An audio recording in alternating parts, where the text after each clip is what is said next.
Hello, folks. I'm back again on Sunday, the 10th of November. It kind of feels like checking in right now might be a healthy thing for me to do regardless. Cheers.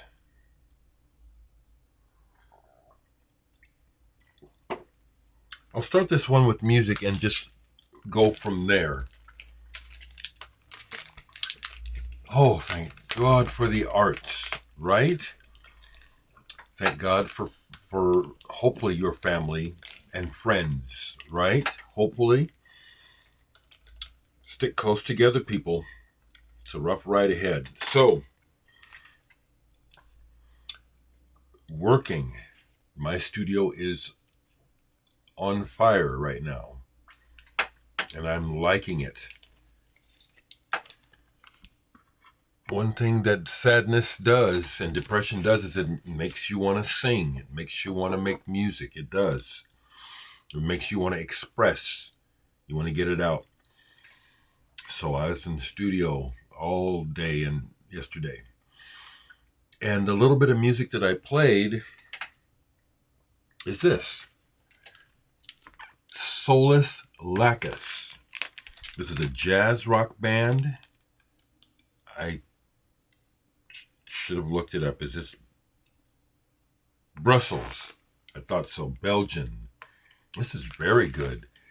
The cover is, I just don't, everyone is different, but I don't get why music with such good music can have such nondescript or, that cover is okay, but it just, there's no indication of the music to me from that picture. This is lovely. The soloing is not necessarily top rate. It's the compositions of the band that stand out. Very nice chord changes. Good players. Busy drummer. Bass player is good. I kind of noticed where they got that bass a little hot in the mix. It's like, well, they could have. You just notice things like that. This was so good that I played one side of it twice. Really good. Bands like Perigio from Italy, kind of in that vein. COS, although I like this band much better than COS. Much better. This is good. Now here's a curiosity.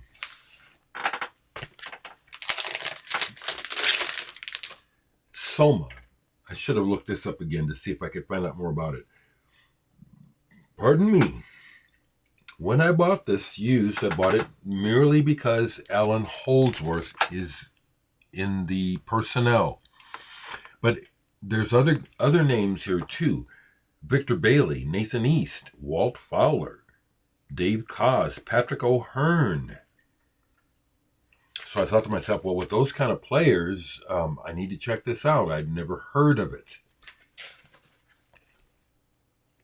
I think I read okay. So what it strikes me as is it's one white vinyl. I'll show it. White vinyl. Now, I may not know this, but it strikes me as this album was put together by some songwriters who wanted good players to realize their project. These people are accomplished musicians and writers. The writing is interesting, but bombastic. It's on the prog side, a little show-offy, okay? The lyrics, I think, are absolutely dreadful. Death comes dancing. No better time than now. Oh, these lyrics, as I was listening to the record and the vocals and the lyrics, it's like, oh my God, this is terrible. The music is interesting. And even the playing, it's like people they can play, but they do stuff really for no reason. It's like the drummer will be doing all these fills and stuff. Why? Because he can. And then the solos that Alan Holdsworth play, they sound disconnected. When Alan Holdsworth is feeling it, you can hear it and feel it too. But he can play a whole lot of notes and it means nothing. And there's a lot. That's what's on here. I think there's one burst on here that's like, that's real. So it's a keeper because it's a curiosity, and also because, like I said, there's several parts of the music that are rather interesting and show talent, but strange. Soma. I can't help but think that somebody had money to get this done, or some kind of connection, because again, money. That's another thing, is I don't have a lot of hip hop in my collection, but I do like it. And one of the songs that's been in my head is Cash Rules Everything Around Me, Cream. Because that's what the game is. Cash rules everything around me.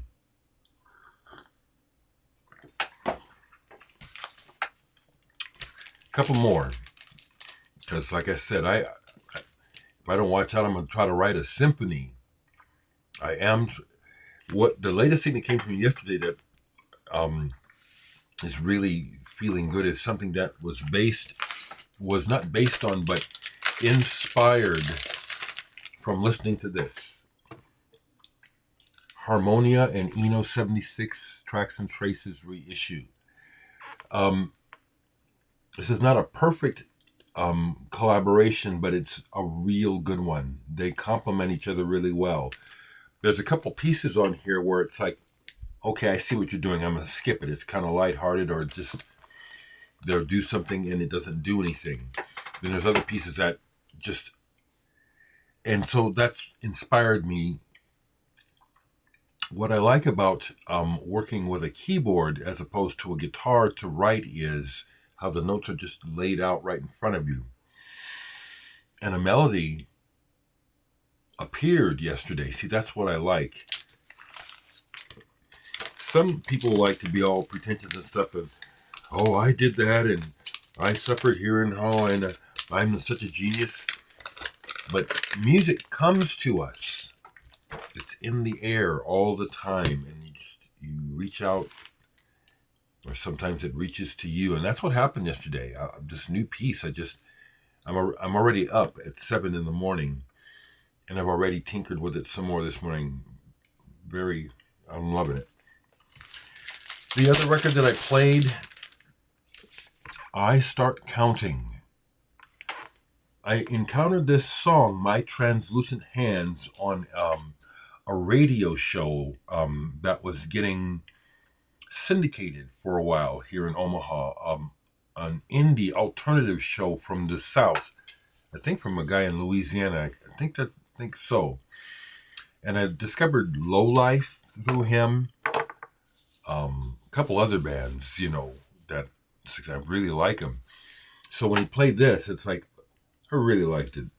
Kind of electronic, kind of clip-cloppy, almost like orchestral maneuvers in the dark. A little more edgy.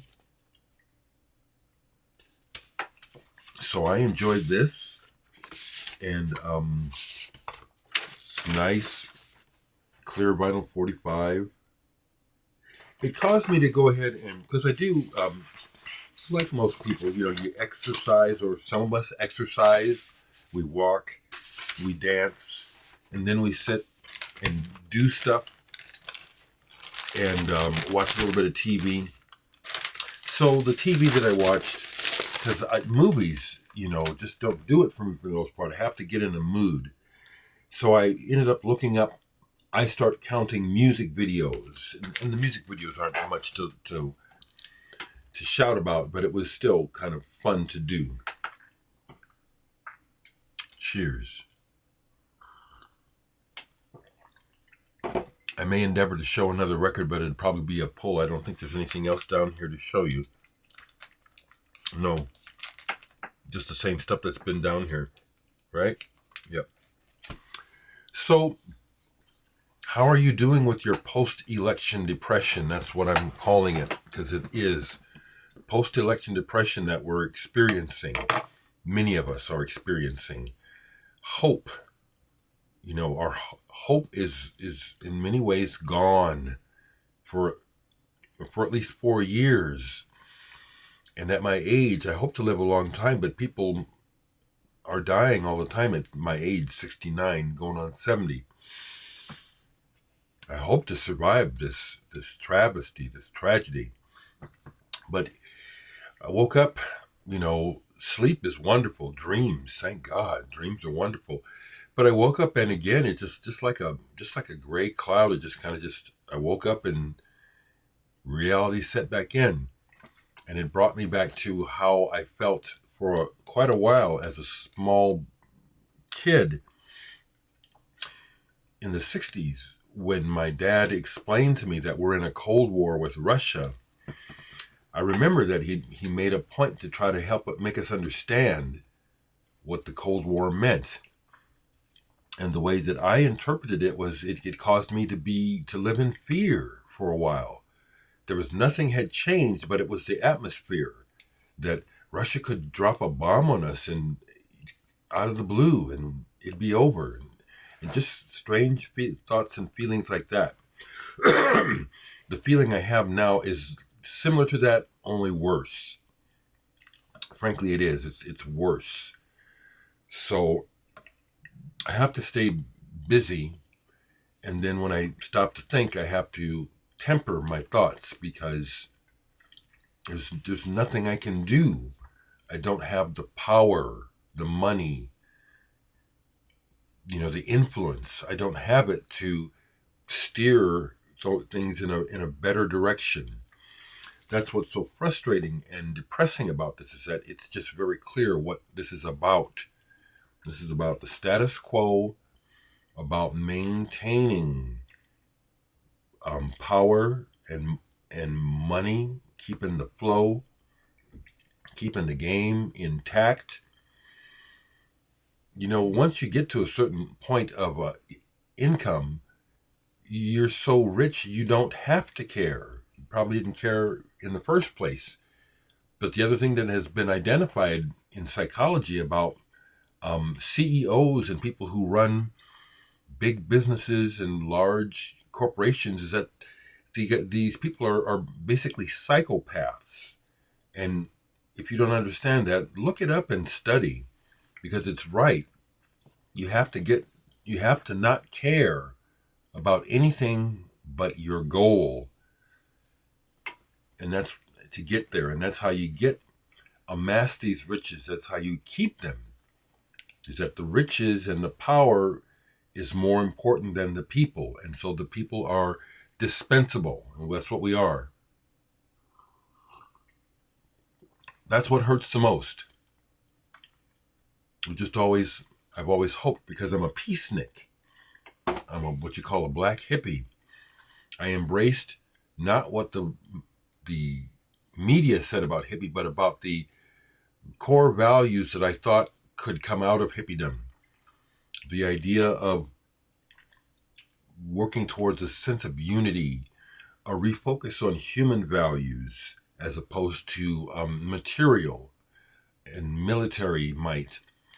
It's just not going to happen in my lifetime. I've always it's the one thing I would want more than anything. I want that more than wanting to be able to find a wife or a partner. I'm just going to talk till I'm done. I've shared it before. I'm pretty sure I'm on the autistic spectrum somewhere, because I've always noticed, especially in my young years, I'd have to look at people and see what they're doing and mimic it, because I was disconnected with the behavior and the thoughts. It's like I had to process it and look at it all the way up into my 30s. Why do people do this? Why do I have to act like this? What in the world is, And so that relates to the idea of me not wanting to be married and raise a family, even though I helped to raise some kids, partly as a personal challenge, but also because the way that I met the kids, I just fell in love with them. They just stole my heart. But I play well alone.